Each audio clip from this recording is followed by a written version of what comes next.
ታቆንጭ እናት ሆና ጆሮዬ ነው አውጠርቻለሁ። እትዬ አይጨነቁ። ልጄን እየነካ ወንድምነት አለ። ለዚህ ነበር ላወራሽ ፈልጋለሁ አልከኝ። ኢንስፔክተሩ እንዲያወራልኝ ነው። እጅራውን ታውቂዋለሽ እንዴ? ለምን በሰላም ወደ መጣሽበት አትመለሽ? አትልፊ፣ አላደርገውም። ቶሎ በል ሂድ። ደግሞ የትኛዋ ልጅ ቀራችብሽ? አንቺ የምትፈልጊው ነገር ካለ እኔ ያደርግልሻል። ሩታይን አንድ ነገር ስናገራትና አንተም ያቺ ሴትዮም ዴቭ እንዳላገኘው ከሆነ እንደዚህ የምትሆኑት አልተሳካላችሁ። ኢንስፔክተሩ ሁሉንም ነገር ጠርጥሯል። የሰፈር ሰው እስከሚሰማ ድረስ አንተ እዚህ ከምትቆም አታገላግላቸው? ወንድሜ እስር ቤት ሆኖ እኔ የምረጋጋው? ስለ እኔ ነው እያወራ ያለው። ይሄ በሆነ ባልሆነ የምታኮርፊውን ነገር ተይ። የኔና የአደይ ፍቅር ልክ አንቺ እንደምትጀምሪያቸው ጨዋታዎች አሉ። አንተ ወይም ለሊ የምታውቁት ነገር አለ ሙሽራ። አሁን ምን ማድረግ እንደምትችል እናያለን። አንቺ እባብ ምንድን ነው የምታመጪው?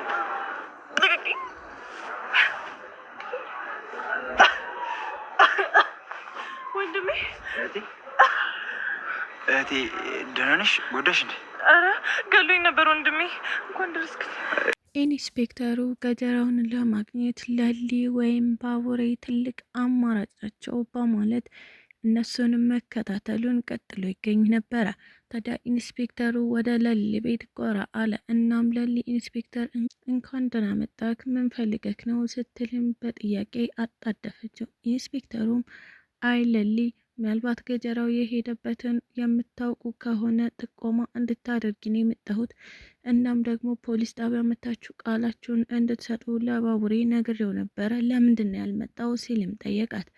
ለሊም አይ ቤኪ አልነገረኝም፣ ያልነገረኝ ደግሞ እኔ እንዳልጨነቅበት ብሎ ይሆናል። ስለምንድን ነው ቃላችንን የምንሰጠው ስትልም ጠይቀችው። በተደጋጋሚ ገጀራውን ፖሊስ ጣቢያ እየመጣችሁ ስትጠይቁት የነበረው አንቺና ባቡሬ ናችሁ። ለዛም ነው ቃላችሁን እንድትሰጡ እየተፈለገው። ገጀራው ከእስር ቤት አምልጦ ጠፍቷል። እናም እሱን ፍለጋ ላይ ነን ሲልም ለለሊ አስረዳት። ለሊም አይ ኢንስፔክተር፣ እኔ ምንም የማውቀው ጉዳይ የለም። ቆይ እንዴት ሊጠፋ ቻለ ስትልም አፈጠጠችበት። ታዲያ ኢንስፔክተሩም ለምለም ወደ ቤትሽ መግባት እችላለሁ? ቤትሽ መፈተሽ ሳይኖርብኝ አይቀርም ሲልም ጠየቃት። ለሊም ግባ ኢንስፔክተር፣ ችግር የለውም በማለት ወደ ቤቷ አስገባችው። እናም የለሊም ቤት መፈተሹን ቀጠለ። ታዲያ በሚፈትሽበት ሰዓት ምንም አይነት ነገር አላገኘም ነበረ። በድንገት የለሊ በር ተንኳኳ እና ለሊ ቤኪ ይሆናል ልክፈትለት በማለትም በር ለመክፈት ወጣች። ነገር ግን በር ከፍታ ስትወጣ አግኝታ የነበረችው ሰው ቤኪ ሳይሆን ገጀራው ነበረ። ለሊም እንዳየችው እጅግ በጣም ደነገጠች። ገጀራው ቆይ እዚህ ምን ታደርጋለህ? ኢንስፔክተሩ የኔን ቤት እየፈተሸ ነው፣ ቤት ውስጥ ነው ያለው ስትልም ነገረችው። አሁኑኑ አምልጥ አለችው። ሲሯሯጥም ሄደ። ታዲያ ወደ ቤትም ስትመለስ ኢንስፔክተሩ ለምለም ማነው ቤት በርሽን ያንኳኳው ሲል ጠየቃት። ለሊም እየተንተባተበች ድመት ናት ስትል መለሰችለት።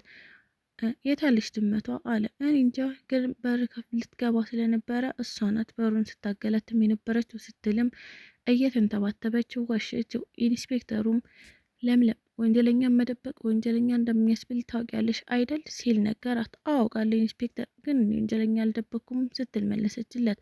ሰላም ጤና ይስጥልኝ ውድና የተከበራችሁ ቤተሰቦቼ እንዴት ናችሁ? እግዚአብሔር ይመስገን እኔ በጣም ደህና ነኝ።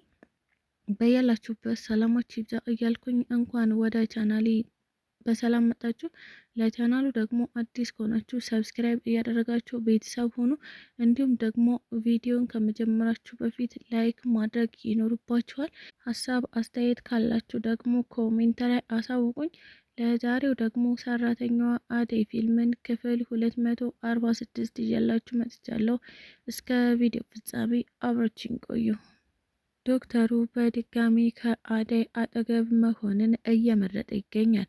ታዲያ ዶክተሩ አደይ አሳዘነችኝ በማለት በተደጋጋሚ አይኗን ለማየት መሞከር እንዲሁም ደግሞ በተደጋጋሚ ሊያያት መሞከሩን እንደቀጠለ ነው። እናም አደይን ወደ ቢሮ እንድትመጣ ጠራት። አደይም እሺ ዶክተር በማለት ቢሮ ቀጥ ብላ ሄደች። ዶክተር ፈልገኝ ነበር ስትልም ጠየቀችው። አዎ አደይ ፈልጌሽ ነበረ። እኔ እኮ ስላንቺ አስባለሁ፣ ስላንቺ ይጨነቃለሁ እና ሰው ይጨነቃል ብለሽ አታስቢም? ለምንድን ነው ይሄን ያክል ቀን ሙሉ ስልክ የማታነሽልኝ? ታዲያ ስታዩ ስለምንድን ነው የማትደውይው? ሲልም ጠየቃት። አደይም ይቅርታ ዶክተር፣ የኔና ያንተ መደዋወል ዴቭን ይረብሸዋል ብዬ አስቤ ነው። እናም ደግሞ ምንም አይነት ጊዜ አልነበረኝም፣ ለዛም ነው ስልክን ያልመለስኩት። እንደምታውቀው ሰሞኑን ፕሮግራም ላይ ነበርን ስትልም አስረዳችሁ። አዎ ፕሮግራማችሁን አውቄያለሁ። ለለሊ እጅግ በጣም ደስ ብሎኛል። እና ያንቺና የዴቭ ሰርግ መቼ ነው ሲልም ጠየቃት። ታዲያ አደይ ምንም ነገር አላውቅም ዶክተር፣ ዴቭ አሁን የኔና የሱን የሰርግ ጉዳይ ችላ ብሎታል እና ምን እያሰበ እንደሆነ በፍጹም አላውቅም ስትልም አስረዳችው። ዶክተሩም አሁን ላይ እጅግ በጣም ተደሰተ።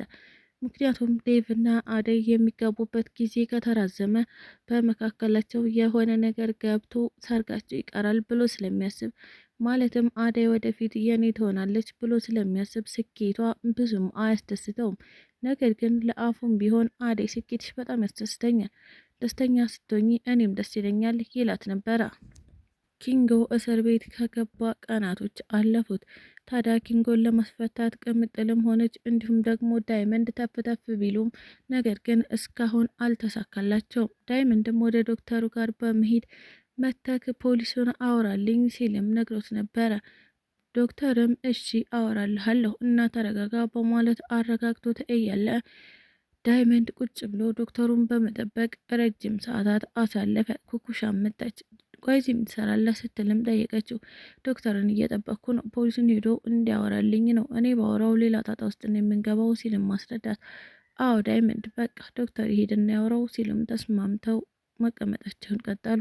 የዴቭ እህት ማለትም ሊዱ ወደ ኢትዮጵያ ተመለሰች። ታዲያ ሊዱ በተመለሰችበት ሰዓት ሙሉ ቤተሰቡን ማለትም አሹን፣ ሮማንን፣ ሩታን ሁሉንም ሰዎች እስካሁን እዚህ ናችሁ እንዴ እያለች ነበረ በንቀት ስታናግራቸው የነበረው። እነሱም እንደናቀቻቸው ስለገባቸው የንቀት መልስ እየመለስላት ይገኛሉ። አዎ እዚህ ነን ይሉ ነበረ።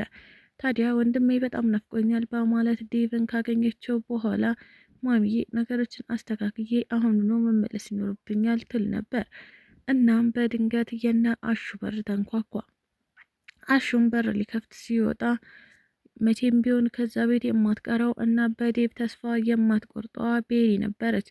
ቤሪ እዚህ ምን ትሰሪያለሽ ሲልም ጠየቃት። ሊዱም አሹ ከማን ጋር ነው የሚያወራው ስትል ለማየት ወጣች። በር ላይ ቆማ የነበረችው ቤሪ ነበረች። ቤሪ እዚህ ምን ትሰሪያለሽ ስትልም ጠየቀቻት። ሊዱ አንቺስ እዚህ ምን ትሰሪያለሽ? ቆይ ወደ ኢትዮጵያ መች ነው የመጣሽው? ተባባሉ። አይመለከትሽም። ቆይ አንቺ ለምንድን ነው ወንድሜን የማታየው? እዛ ስትንዘላዘይ እንደኖርሽው አሁንም ወንድሜ ላይ ልትንዘላዘይበት ነው ትል ነበረ ሊዱ። ታዲያ ቤሪም አይመለከትሽም፣ አንቺም ነገባሽ ወንድምሽን አንቺ አታገቢው፣ ምን ይመለከትሻል ስትልም አንገቷን አነቀቻት። አንገት ለአንገት ተናነቁ። አሹም ይህንን ነገር እያየ ጸጥ ነበር ያለው። ምክንያቱም የሴቶች ጸብ ላይ አልገባም፣ ደግሞ ሊዱ እባክሽ ቤሪን ቅጥቅጥ አድርጊልኝ በማለት ጸቡን እያባባሰው ይገኝ ነበረ። እታለምም ዘላ ወጣች። አሹ ቆይ እንደዚህ እስከሚሆንና ጎረቤት እስከሚሰማ እስከሚረበሽ ድረስ ለምንድን ነው ዝም ያልከው ስትልም ጠየቀችው። አሹም አይትዬ እኔ እኮ ሴቶች ጸብ ውስጥ አልገባም ብዬ ነው፣ እነሱ በራሳቸው ይለይላቸው ብዬ ነው ሲልም ለእታለም አስረዳት። እታለምም በጣም ተናደደች፣ አገላገለቻቸው። እናም ቤሪ እባክሽ በድጋሚ እዚህ ሰፈር ላይሽ አልፈልግም እና ከቻልሽ ወደ ቤቴ አትምጭብኝ።